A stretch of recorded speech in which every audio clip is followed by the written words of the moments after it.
장례식이 끝난 지 정확히 100일째 되던 날이었습니다. 달력에 빨간 동그라미를 쳐두었던 건 아닙니다. 그냥 알았습니다. 아침에 눈을 떴을 때 몸이 먼저 기억했어요. 남편이 없는 아침이 100번째라는 걸, 침대 오른편이 차갑다는 걸, 커피는 한 잔만 끓이면 된다는 걸. 저는 올해 65 박미정입니다. 서울 은평구에서 작은 꽃집을 운영하고 있습니다. 남편 이종수는 작년 이맘때 출근하려고 현관에서 신발을 신다가 그대로 쓰러졌습니다. 갑작스러운 심장마비였습니다. 구급차가 오는 12분 동안 저는 그의 손을 잡고 이름을 불렀습니다. 그게 마지막이었습니다. 사람들은 시간이 지나면 괜찮아진다고 했습니다. 반은 맞고 반은 틀린 말이었어요. 시간이 지나면 울음이 줄어드는 건 사실입니다. 하지만 괜찮아지는 게 아니라 그냥 익숙해지는 겁니다. 없는 것에 익숙해지는 일. 그게 얼마나 서글픈 일인지 겪어보지 않은 사람은 모릅니다. 100일째 되던 날 저는 성당에 갔습니다. 남편의 추모 미사를 드리기 위해서였습니다. 평일 오전이라 신자가 많지 않았습니다. 미사가 끝나고 성당 마당에서 혼자 국화 한 송이를 들고 서 있는데 누군가 제 옆으로 왔습니다. 검은 코트를 입은 남자였습니다. 키가 크고 머리카락은 반백이었으며 조용한 눈빛을 가지고 있었습니다. 나이는 60 초중반쯤으로 보였습니다. 그 남자도 국화를 들고 있었어요. 혹시 실례가 아니라면 연세 드신 분을 보내셨나요?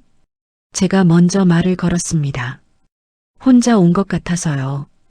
홀로 서 있는 사람은 알아보게 됩니다. 같은 처지가 되면. 남자는 잠시 저를 바라보더니 조용히 고개를 저었습니다. 아닙니다. 아내를 먼저 보냈습니다. 딱 그 한마디였습니다.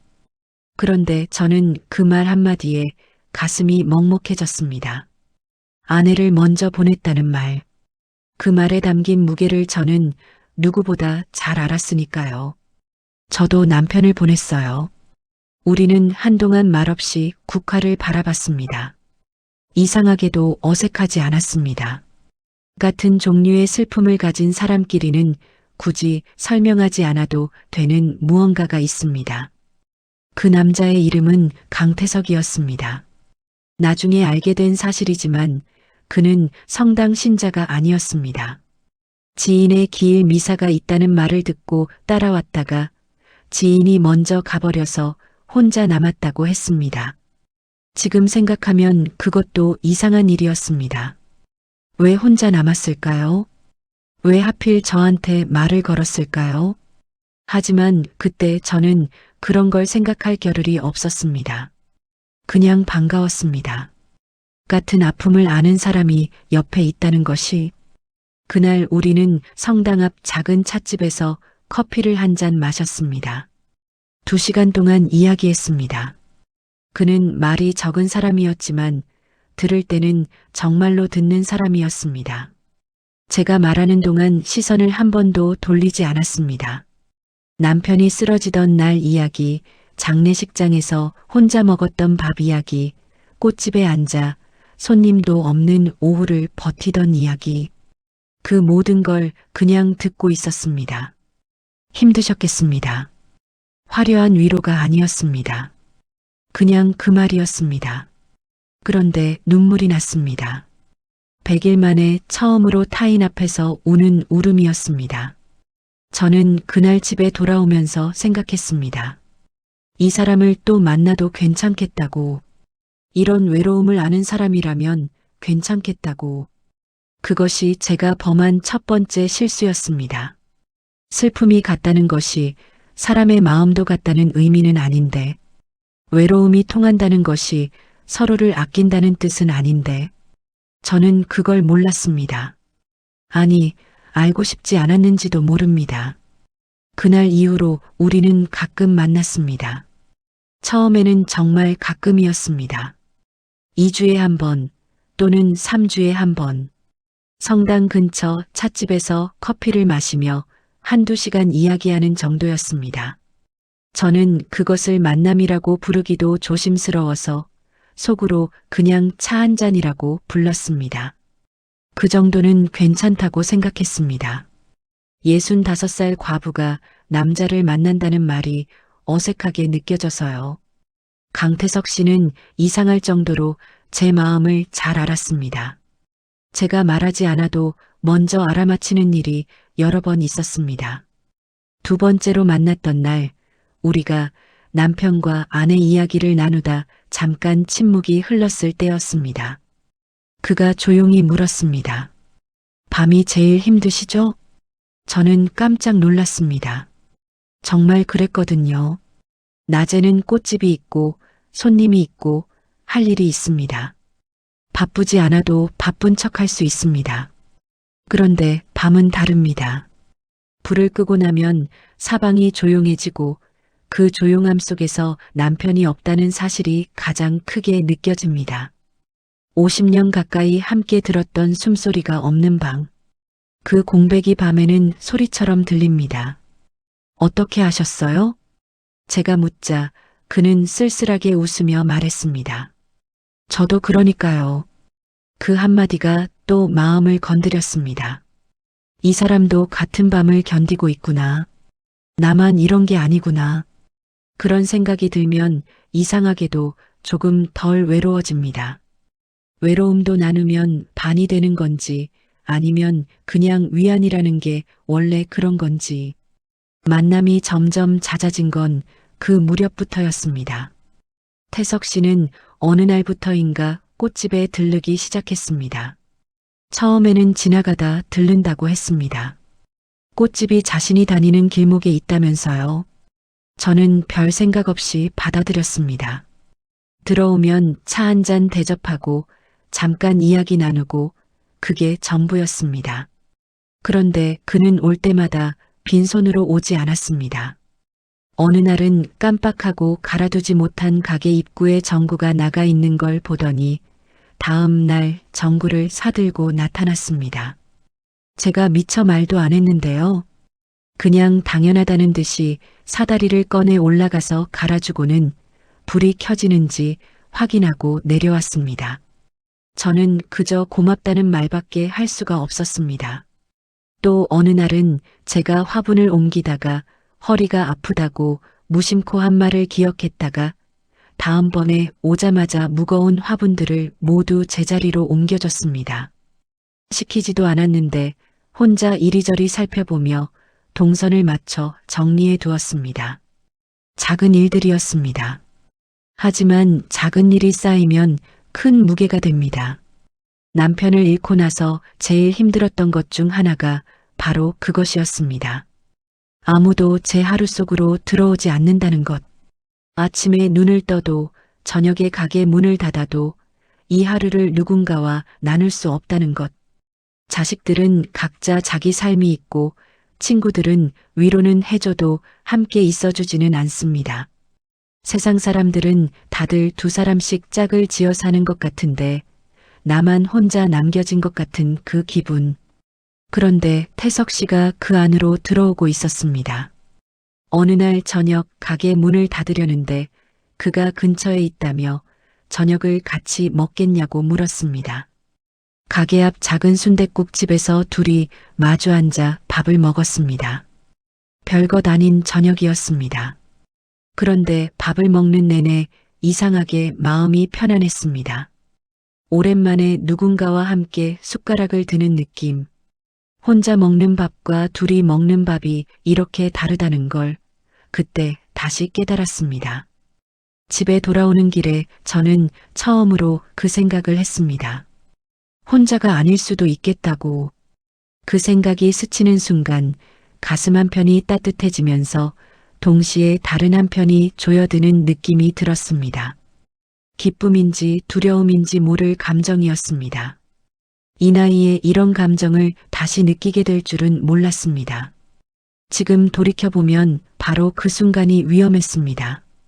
따뜻함을 느끼기 시작한 순간, 마음의 문이 열리기 시작한 순간, 그때 저는 그 문을 열어도 되는 사람인지를 확인하지 않았습니다. 확인하고 싶지 않았는지도 모릅니다. 그만큼 외로웠으니까요. 그 말이 나온 건 가을이 깊어가던 어느 저녁이었습니다.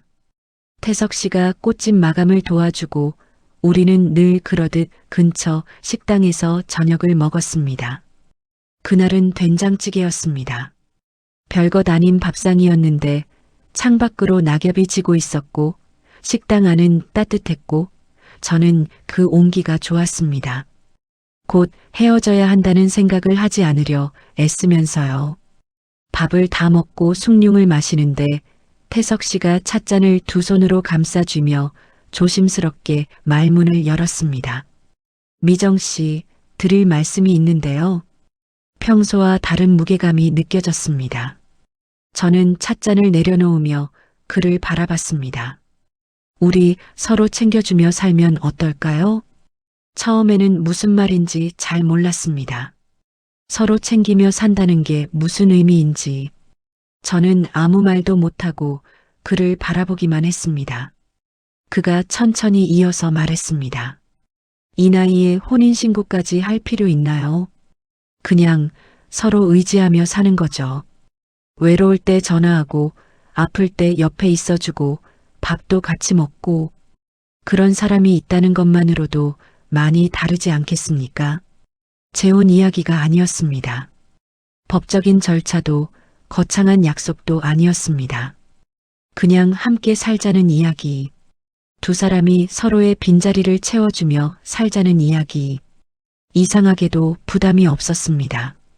재혼이라는 단어였다면 저는 아마 바로 고개를 저었을 겁니다. 자식들 눈치도 보이고 세상 시선도 신경 쓰이고 무엇보다 남편에게 미안한 마음이 들었을 테니까요. 그런데 그는 그 단어를 쓰지 않았습니다. 그냥 함께 있어주는 사람, 그런 표현을 썼습니다. 저는 한참 동안 말이 없었습니다. 창밖에 낙엽이 하나 떨어지는 걸 봤습니다. 바람도 없는데 혼자 떨어지는 나뭇잎. 그걸 보면서 이상한 생각이 들었습니다. 나도 저렇게 혼자 떨어지고 있구나. 바람도 아닌데 이유도 없는데 그냥 혼자. 저는 괜찮은데 자식들이 뭐라고 할지 머뭇머뭇 말을 꺼냈습니다. 딸이 둘 있습니다. 큰딸 수진이는 꼼꼼하고 따지기를 좋아하고 작은 딸 수연이는 감정이 앞서는 아이입니다. 둘 다 반대할 것 같았습니다. 엄마가 낯선 남자와 같이 산다고 하면 자식들한테 알릴 필요 없지 않습니까? 우리 나이에 우리가 결정하는 건데. 태석 씨가 조용히 말했습니다. 당당하지도 강요하지도 않는 어조였습니다. 그냥 당연한 이야기를 하듯이. 저는 그 말에 또 마음이 기울었습니다. 맞는 말이라는 생각이 들었거든요. 65살 먹은 어미가 딸들한테 허락을 받아야 하나? 내 인생인데, 내가 외롭고 내가 힘든 건데, 지금 생각하면 그 논리가 얼마나 위험했는지 모릅니다. 자식들에게 알리지 않는다는 것은 내가 떳떳하지 않다는 신호였습니다. 숨겨야 할 일이라는 뜻이었습니다. 하지만 그때 저는 그 생각을 하지 않았습니다. 아니, 하지 못했습니다. 외로움이 너무 컸습니다. 찬바람이 부는 계절에 혼자 가게 문을 닫고 혼자 밥을 먹고 혼자 불을 끄고 혼자 눈을 감는 날들이 벌써 1년 넘게 이어지고 있었습니다.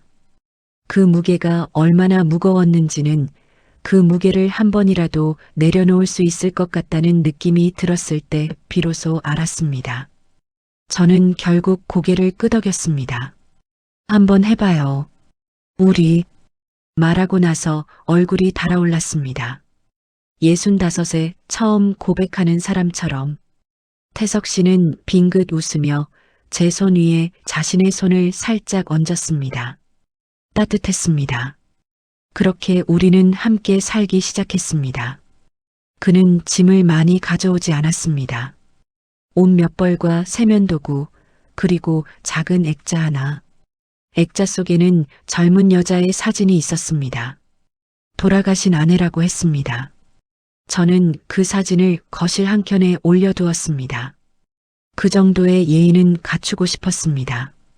첫날 밤 남편이 쓰던 자리에서 다른 사람의 숨소리가 들렸습니다. 낯설었습니다. 그런데 무서운 고요함보다는 나았습니다. 저는 그 낯설매에 기대기로 했습니다. 그것이 제 두 번째 실수였습니다.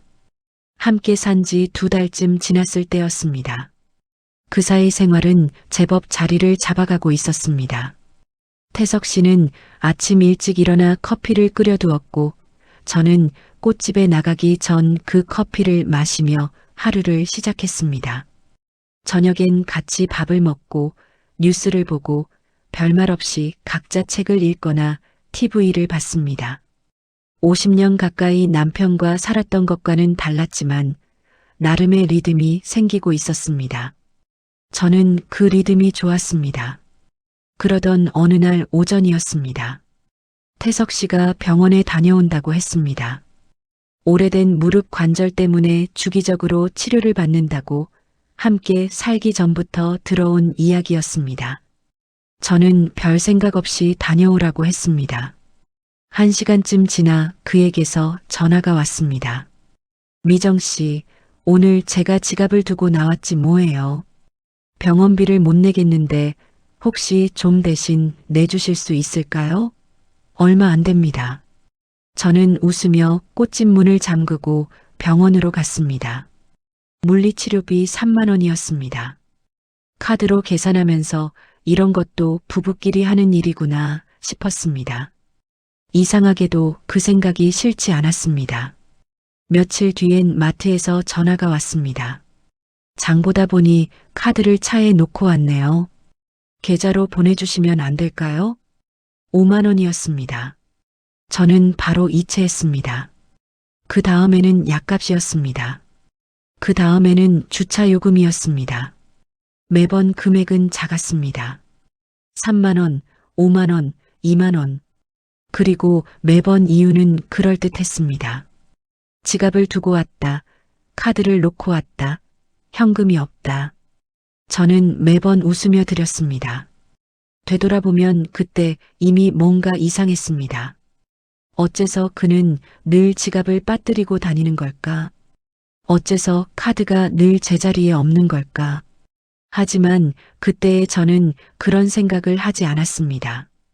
오히려 이런 사소한 일들이 함께 사는 것의 자연스러운 일부라고 여겼습니다. 남편도 살아있을 때 가끔 지갑을 두고 나갔으니까요. 그러던 어느 저녁이었습니다. 태석 씨가 식탁에 앉아 뭔가를 종이에 적고 있었습니다. 가까이 가서 보니 관리비 고지서와 전기세 용지였습니다. 미정 씨, 제가 매달 관리비랑 생활비 정리해 드릴게요. 이런 거 일일이 챙기기 번거로우시잖아요. 저는 잠깐 머뭇거렸습니다. 제 집 살림인데, 제 통장인데, 그런 생각이 스쳤습니다. 하지만 이내 고개를 끄덕였습니다. 사실 꽃집 운영하면서 공과금까지 챙기는 게 버거웠던 것도 사실이었고, 무엇보다 그가 나서서 챙겨주겠다는 게 고마웠습니다. 그럴게요. 고마워요. 다음 날 그는 제 휴대폰으로 은행 앱을 설치해줬습니다. 요즘은 이걸로 다 해결돼요. 제가 쓰는 방법 알려드릴게요. 자상하게 사용법을 설명해줬습니다. 이 버튼을 누르면 이체가 되고 이 메뉴에서 고지서를 납부할 수 있다고. 저는 생전 스마트폰 앱을 잘 못 다뤘기 때문에 옆에서 가르쳐주는 게 편하기도 했습니다. 그 과정에서 그는 자연스럽게 제 통장 비밀번호를 알게 됐습니다. 비밀번호 한번 눌러보세요. 제가 확인해 드릴게요. 제가 번호를 누르는 걸 바로 옆에서 봤습니다. 저는 그때 화면을 가리거나 하지 않았습니다. 가릴 이유가 없다고 생각했으니까요. 같이 사는 사람인데, 믿는 사람인데, 그날 밤 저는 오랜만에 마음이 가벼웠습니다. 살림을 누군가가 함께 챙겨준다는 것이 이렇게 든든한 일인 줄 몰랐습니다. 혼자 모든 걸 감당하던 지난 1년이 새삼 무겁게 느껴졌습니다. 그때까지도 저는 아무 의심이 없었습니다. 아니, 정확히 말하면 의심할 이유를 찾지 않았습니다. 의심을 하려면 이 사람을 믿지 말아야 하고, 그러면 또 혼자가 되는 것 같았으니까요. 저는 그 외로움으로 돌아가는 것이 두려웠습니다. 작은 이상함들을 못 본 척한 건 어쩌면 제 선택이었을지도 모릅니다. 그것이 가장 값비싼 실수였습니다. 이상하다고 느낀 건 우연이었습니다. 그날은 꽃집 거래처에 대금을 보내야 하는 날이었습니다. 매달 15일 빠지지 않고 들이던 돈이었습니다. 태석 씨가 관리비며 생활비를 챙겨준 이후로 저는 통장을 자주 들여다보지 않았습니다. 그가 알아서 한다고 했으니까요. 믿었으니까요. 그래서 오히려 더 오래 모르고 있었는지도 모릅니다. 앱을 열어 잔액을 확인하는 순간 멈췄습니다. 숫자가 맞지 않았습니다. 분명히 이 정도는 있어야 하는데 꽃집 수입이 크지는 않아도 매달 일정하게 들어오고 쓰는 돈은 그보다 적었습니다. 노후 대비로 모아둔 적금도 있고 남편이 남긴 보험금도 건드리지 않고 있었습니다. 그런데 잔액이 이상했습니다. 거래 내역을 눌렀습니다. 한 달 전 100만 원, 두 달 전 100만 원, 세 달 전에는 두 건에 걸쳐 200만 원, 세 달 사이에 400만 원이 빠져나가 있었습니다. 이체 내역에는 받는 사람 이름이 적혀 있지 않았습니다. 계좌번호만 있었습니다. 처음 보는 번호였습니다. 다리가 조금 떨렸습니다. 관리비나 공과금이 이렇게 나올 리 없었습니다. 저희 아파트 관리비가 얼마인지 저는 알고 있었습니다. 20년 넘게 살았으니까요. 전기세, 수도세, 가스비를 다 합쳐도 매달 400만 원이 나올 수는 없었습니다. 저는 한참 동안 그 화면을 들여다봤습니다. 머릿속으로 이유를 찾으려 했습니다. 제가 모르는 고지서가 있나? 태석 씨 병원비가 따로 나가고 있나? 제가 깜빡한 지출이 있나? 최대한 납득이 되는 쪽으로 생각하려 했습니다. 그 노력 자체가 이미 뭔가 이상하다는 걸 알면서도 인정하고 싶지 않다는 신호였는데 그때는 그것도 몰랐습니다. 저녁에 태석 씨가 들어왔습니다. 저는 밥을 차려놓고 기다렸습니다. 밥을 먹으면서 말을 꺼내야지 했는데 막상 마주 앉으니 어떻게 말을 해야 할지 몰랐습니다. 괜히 화나게 하면 어떡하나. 제가 뭔가 오해하고 있는 거면 어떡하나. 밥을 다 먹고 나서야 겨우 입을 열었습니다. 저 오늘 통장 내역 봤는데요. 응, 왜요? 그는 차를 마시며 별 관심 없다는 듯이 대답했습니다. 생활비가 좀 많이 나간 것 같아서요. 세 달 동안 400만 원 정도가 나갔더라고요. 제가 잘 몰라서 여쭤보는 건데 어디에 나간 건지 알 수 있을까요? 최대한 조심스럽게 물었습니다. 의심하는 게 아니라 그냥 궁금한 것처럼, 그를 몰아붙이는 게 아니라 같이 확인하자는 것처럼. 그 순간 그의 표정이 굳었습니다. 숟가락을 내려놓는 소리가 났습니다. 찻잔을 식탁에 놓는 소리도 났습니다. 그리고 그는 저를 바라봤습니다. 아까까지의 그 눈빛이 아니었습니다. 무언가 차갑고 단단한 것이 그 눈 안에 들어와 있었습니다. 저를 의심하시는 겁니까? 낮고 조용한 목소리였습니다. 그런데 그 조용함이 오히려 더 무거웠습니다. 화를 버럭 내는 것보다 그 차가운 조용함이 저를 더 작아지게 만들었습니다. 아니요.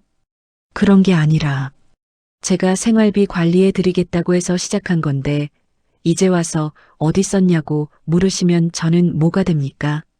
죄송해요. 제가 잘 몰라서 그냥 여쭤본 거예요. 저는 사과했습니다. 제가 먼저 사과했습니다. 지금 생각하면 이상합니다. 왜 제가 사과했을까요? 내 통장이었습니다. 내 돈이었습니다. 내역을 물어보는 것이 잘못이 아니었습니다. 오히려 당연한 일이었습니다. 그런데 저는 그가 표정 하나 굳히자마자 제가 뭔가 잘못한 사람처럼 움츠러들었습니다. 그는 잠시 침묵하다가 무겁게 말했습니다. 제가 이 집에 있으면 안 되는 건지 모르겠네요. 그 말에 저는 더 당황했습니다. 나가겠다는 말처럼 들렸거든요. 그와 살기 전에 그 고요하고 무거운 밤들이 순식간에 떠올랐습니다.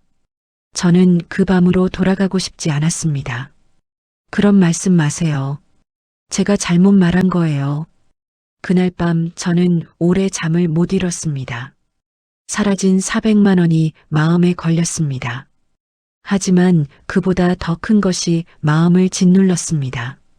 그가 떠날까봐 두려웠다는 것. 그 두려움이 의심보다 컸다는 것.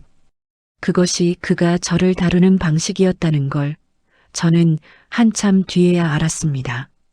그날 병원에 간 건 제 무릎 때문이었습니다. 가을부터 시작된 통증이 겨울이 되자 더 심해졌습니다.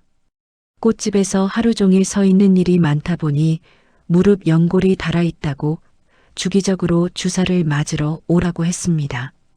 태석 씨한테는 별말 안 했습니다. 말하면 또 따라오겠다고 할 것 같아서요.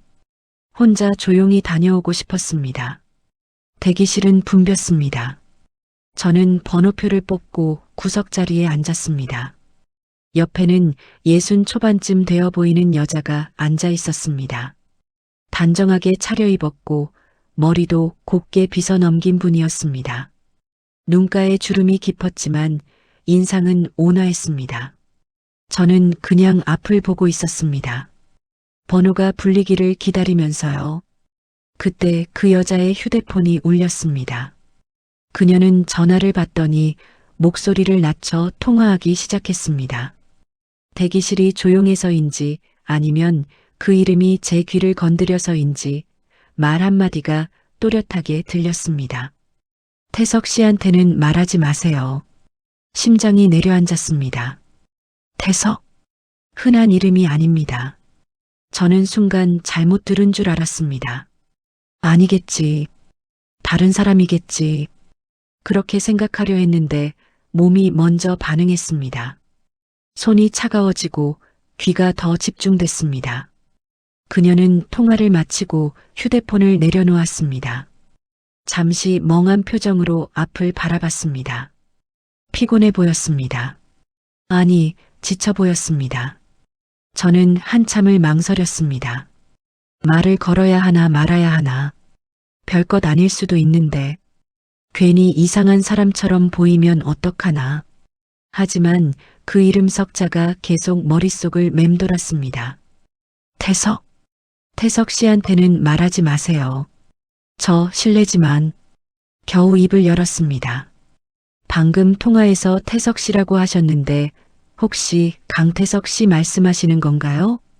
그 여자가 저를 돌아봤습니다. 처음엔 그냥 의아한 표정이었습니다. 그런데 제가 그 이름을 어떻게 아느냐는 듯 눈빛이 흔들렸습니다. 어떻게 아세요? 저도 아는 분이라서요. 혹시 사진 한 장 보여주실 수 있으세요? 그녀는 잠시 저를 살피더니 천천히 휴대폰을 꺼냈습니다. 갤러리를 열어 사진 하나를 보여줬습니다. 같은 남자였습니다. 검은 코트, 반백의 머리카락, 조용한 눈빛, 틀림없이 강태석이었습니다. 제 집에서 매일 아침 커피를 마시는 그 남자. 저는 아무 말도 할 수가 없었습니다. 그녀의 이름은 이순옥이었습니다. 올해 63. 남편을 3년 전에 잃었고 지인 소개로 강태석을 만났다고 했습니다. 처음 만난 자리에서 그는 말했다고 합니다. 자신도 아내를 먼저 보냈다고, 그 슬픔을 안다고. 저는 눈앞이 아찔했습니다. 저한테 한 말과 토씨 하나 다르지 않았습니다. 순옥 씨는 낮은 목소리로 말을 이었습니다. 처음엔 병원비, 다음엔 생활비, 그러다 통장 관리까지. 저와 순서가 똑같았습니다. 그리고 그녀가 잃은 돈은 900만 원이었습니다. 하지만 정확하지 않을 수 있다고 했습니다. 통장 내역을 다 확인하지 못했다고. 저도 처음엔 의심 안 했어요. 워낙 자상하게 잘해줘서. 그녀의 목소리가 떨렸습니다. 저는 그 떨림이 분노인지 수치심인지 알 수 없었습니다. 아마 둘 다였을 겁니다. 저도 마찬가지였으니까요. 우리는 한동안 말이 없었습니다. 대기실은 여전히 사람들로 붐볐습니다. 번호가 불리고 간호사가 이름을 부르고 문이 열렸다 닫혔습니다. 세상은 아무렇지도 않게 돌아가고 있는데 저는 방금 제 삶이 통째로 뒤집히는 소리를 들었습니다. 이건 우연이 아니었습니다. 처음부터 계획된 일이었습니다. 사별한 여자를 찾아 접근하고 외로움을 파고들고 믿음을 쌓은 다음 돈을 빼가는 것. 저만 당한 게 아니었습니다. 순옥 씨도 있었고 우리가 모르는 다른 누군가도 있을 수 있었습니다. 저는 그제야 무서워졌습니다. 슬픔이나 배신감보다 먼저 두려움이 왔습니다. 지금 이 순간에도 그 남자는 제 집에 있습니다. 제 통장 비밀번호를 알고 있습니다. 제 열쇠를 갖고 있습니다. 제 하루를 속속들이 알고 있습니다. 순옥 씨가 조용히 말했습니다. 어떻게 하실 거예요? 저는 대답하지 못했습니다. 아직 아무것도 정리되지 않았습니다. 머리도 마음도. 하지만 한 가지는 알았습니다. 이제 더 이상 모른 척할 수는 없다는 것을. 순옥 씨와 저는 병원 대기실을 나와 근처 카페로 갔습니다. 번호표는 포기했습니다. 무릎이 아픈 것보다 더 급한 일이 생겼으니까요. 우리는 마주 앉아 각자 알고 있는 것들을 천천히 꺼내놓았습니다. 그가 처음 접근한 방식, 했던 말들, 돈이 나간 경로. 맞춰보면 맞춰볼수록 소름이 돋았습니다. 같은 각본이었습니다. 배우만 달랐을 뿐. 순옥 씨가 먼저 말했습니다. 혹시 우리 말고 또 있을 수 있지 않을까요? 저도 같은 생각을 하고 있었습니다. 우리 둘이 이렇게 우연히 만났다는 건 우리 말고 다른 사람이 더 있을 수 있다는 뜻이기도 했습니다. 그는 이 일을 처음 하는 사람 같지 않았습니다. 너무 능숙했습니다. 병원비부터 시작해서 통장 관리까지 단계가 너무 자연스러웠습니다. 연습이 된 사람의 손길이었습니다. 순옥 씨에게는 아는 사람이 있었습니다. 사별한 여성들끼리 모이는 소모임이었습니다.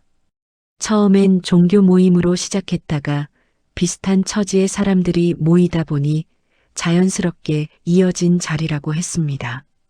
그 모임에 조심스럽게 연락을 돌렸습니다. 강태석이라는 이름을 아는 사람이 있냐고. 사흘 만에 2명이 답장을 보내왔습니다. 한 명은 경기도 고양에 사는 최점순 씨 68이었습니다. 또 한 명은 인천에 사는 윤말숙 씨 61였습니다. 그리고 그 두 사람을 통해 한 명이 더 연결됐습니다. 부산에서 혼자 사는 김정자 씨 70이었습니다. 5명이었습니다. 저와 순옥 씨를 포함해서 우리는 영상통화로 모였습니다. 처음 보는 얼굴들이었지만 어색하지 않았습니다. 모두 같은 눈을 하고 있었으니까요. 뭔가를 들킨 것 같은, 그러면서도 분노하는 복잡하게 뒤섞인 눈빛. 각자의 피해 금액을 적어 나갔습니다. 저는 400만 원, 순옥 씨는 900만 원, 점순 씨는 700만 원, 말숙 씨는 1100만 원, 그리고 정자 씨는 가장 오래 당했다고 했습니다. 1200만 원이 넘었습니다. 더하고 나니 총 피해 금액은 4천만 원이 훌쩍 넘었습니다. 숫자를 보는 순간 손이 떨렸습니다. 그런데 더 충격적인 사실이 남아 있었습니다. 말숙 씨가 조용히 말했습니다. 자신이 이 일을 혼자 알아보다가 알게 된 것이 있다고. 그녀는 강태석의 이름으로 여러 군데를 뒤져봤다고 했습니다. 그리고 찾아냈습니다. 강태석에게는 법적으로 아내가 있었습니다. 사별한 게 아니었습니다. 아내를 먼저 보냈다는 그 말이 처음부터 거짓이었습니다. 아내는 살아 있었습니다. 경기도 어딘가에. 그 사실을 확인했을 때 영상통화 화면 속 5 얼굴이 모두 굳었습니다. 아무도 말을 하지 않았습니다. 저는 그 침묵 속에서 성당 마당을 떠올렸습니다. 검은 코트를 입고 국화를 들고 서 있던 남자. 조용하고 단단한 눈빛으로 말했던 그 말. 저도 아내를 먼저 보냈습니다. 그 말 한마디에 제가 마음의 문을 열었습니다. 그 말이 처음부터 거짓이었다는 걸 알고 나니 그 이후의 모든 것이 다르게 보였습니다. 위로가 아니라 믿기였습니다. 공감이 아니라 함정이었습니다. 우리가 나눈 외로움도, 함께 마신 커피도, 그가 갈아준 전구도, 같이 먹은 밥도 전부 계산된 것이었습니다. 우리의 가장 약한 곳을 정확히 겨냥한 사람이었습니다. 남편을 잃은 슬픔, 혼자 남겨진 두려움, 누군가에게 기대고 싶은 마음. 그는 그걸 다 알고 있었습니다. 처음부터. 우리는 이틀 뒤 경찰서로 향했습니다. 5명이 함께 갔습니다. 부산에 사는 정자 씨는 직접 올라왔습니다. 나이도 다르고 사는 곳도 다르고 한 번도 만난 적 없는 사람들이었지만 우리는 같은 피해자였습니다. 같은 남자에게 같은 방식으로 같은 곳을 찔린 사람들이었습니다. 경찰서 문을 열고 들어서는 순간 다리가 후들거렸습니다. 창피했습니다. 솔직히 말하면 그랬습니다. 이 나이에 이런 일을 당했다는 것이, 그것도 외롭다는 이유로 누군가 곁에 있어줬으면 하는 마음 하나 때문에. 하지만 발걸음을 멈추지 않았습니다. 순옥 씨가 제 옆에서 조용히 말했습니다. 우리가 부끄러운 게 아니에요. 부끄러워야 할 건 저 사람이에요. 저는 고개를 끄덕이며 안으로 들어갔습니다. 소환장이 도착한 건 신고하고 나서 닷새 뒤였습니다. 저는 그날 아침 꽃집에 나가지 않았습니다. 뭔가 느낌이 있었습니다. 몸이 알고 있었던 건지도 모릅니다. 부엌에서 밥을 짓고 있는데 현관 쪽에서 문 여닫히는 소리가 났습니다. 태석 씨가 우편함을 확인하고 들어오는 소리였습니다. 잠시 후 그가 부엌 문 앞에 섰습니다. 손에 봉투를 들고 있었습니다. 얼굴이 창백했습니다. 그 얼굴을 보는 순간 저는 밥솥 앞에 그대로 서서 아무 말도 하지 않았습니다. 먼저 말할 이유가 없었습니다. 당신이 신고했어요? 낮고 떨리는 목소리였습니다. 처음 보는 목소리였습니다. 그동안 그는 항상 조용하고 단단했습니다. 그런데 그 봉투 하나에 그 단단함이 무너져 있었습니다. 저는 그를 바라봤습니다. 예전 같았으면 당황했을 겁니다. 사과했을 겁니다. 제가 잘못한 것처럼 움츠러들었을 겁니다. 하지만 저는 이미 알고 있었습니다. 순옥 씨를, 점순 씨를, 말숙 씨를, 정자 씨를, 그 여자들의 얼굴을, 그 숫자들을, 그리고 살아있는 그의 아내를. 네, 딱 한마디였습니다. 더 설명하지 않았습니다. 더 사과하지 않았습니다. 제 목소리가 생각보다 단단해서 저 스스로 조금 놀랐습니다. 그는 한동안 저를 바라봤습니다. 뭔가 말하려는 것 같았습니다. 변명인지 회유인지 아니면 협박인지. 하지만 저는 눈을 피하지 않았습니다. 그러자 그가 먼저 시선을 내렸습니다. 그는 아무 말 없이 방으로 들어갔습니다. 짐을 싸는 소리가 들렸습니다. 서랍 여닫히는 소리, 옷을 꺼내는 소리, 가방 지퍼를 닫는 소리. 저는 부엌에 서서 그 소리들을 들었습니다. 밥솥에서 김이 올라오고 있었습니다. 저는 그냥 거기 서 있었습니다. 15분쯤 지났을까요? 그가 캐리어 하나를 끌고 나왔습니다. 거실을 지나 현관에 섰습니다. 신발을 신으면서 저를 한번 돌아봤습니다. 그 눈빛에 뭐가 담겨 있었는지 저는 읽으려 하지 않았습니다. 알고 싶지 않았습니다. 문이 닫혔습니다. 집이 조용해졌습니다. 저는 그 자리에 한동안 서 있었습니다. 이상하게도 눈물이 나지 않았습니다. 슬프지 않았습니다. 허전하지도 않았습니다. 그냥 조용했습니다. 그런데 그 조용함이 예전의 그것과 달랐습니다. 남편을 잃고 혼자 남겨졌을 때의 그 조용함, 무겁고 어둡고 아무도 없는 것 같던 그 침묵이 아니었습니다. 이번엔 달랐습니다. 가벼웠습니다. 비어있는 게 아니라 트인 느낌이었습니다. 오래 닫혀있던 창문을 여니 바람이 들어오는 것 같은 외로운 침묵이 아니라 자유로운 침묵이었습니다. 저는 천천히 거실로 나와 소파에 앉았습니다. 그리고 휴대폰을 들었습니다. 전화번호부를 열어 큰딸 수진이 이름을 찾았습니다. 몇 달 동안 이 전화를 못했습니다. 아니, 안 했습니다. 말할 수 없었으니까요. 태석 씨 존재를 숨기고 있었고 그 비밀이 다른 모든 대화를 막고 있었습니다. 통화 버튼을 눌렀습니다. 신호가 2번 가고 딸이 받았습니다. 엄마, 무슨 일이야? 낯선 시간에 전화하니 바로 걱정부터 했습니다. 저는 잠깐 숨을 고르고 말했습니다. 수진아, 엄마가 사기를 당했어. 말하고 나니 눈물이 났습니다. 참으려 했는데 목소리가 먼저 흔들렸습니다. 전화기 너머로 딸이 숨을 들이쉬는 소리가 들렸습니다. 그리고 잠시 후 딸도 울기 시작했습니다. 엄마, 많이 힘들었겠다. 왜 말 안 했어? 창피해서. 창피한 거 아니야. 엄마 잘못 아니에요. 그 말을 듣는 순간이었습니다. 뭔가 단단하게 굳어있던 것이 스르르 풀리는 느낌이 들었습니다. 엄마 잘못 아니에요. 그 짧은 말이 왜 그렇게 크게 들렸는지 저는 한동안 아무 말도 못하고 울기만 했습니다. 딸도 울면서 기다려줬습니다. 그제야 깨달았습니다. 외로움은 죄가 아닙니다. 남편을 잃고 곁이 그리웠던 것도 누군가의 따뜻함에 마음을 연 것도 함께 있고 싶었던 것도 그 어느 것도 부끄러운 일이 아니었습니다. 65이라고 나이가 많다고 이미 다 살았다고 외로움을 느끼지 말라는 법은 없었습니다. 사람은 누구나 외롭고 누구나 기대고 싶고 누구나 온기가 필요합니다.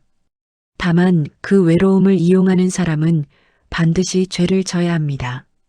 나를 무너뜨린 건 외로움이 아니었습니다. 그 외로움을 처음부터 계산하고 들어온 사람이었습니다. 그 둘을 이제는 구분할 수 있었습니다. 딸과 1시간 넘게 통화했습니다. 수진이는 당장 오겠다고 했습니다. 저는 괜찮다고 했습니다. 처음으로 진심으로 그 말이 나왔습니다. 괜찮다는 말이 거짓말이 아니었습니다. 전화를 끊고 창밖을 봤습니다. 겨울이 지나 봄이 오고 있었습니다. 꽃집에 새로 들여놓을 꽃들을 생각했습니다. 내일은 일찍 나가야겠다 싶었습니다. 저는 다시 일어서고 있었습니다.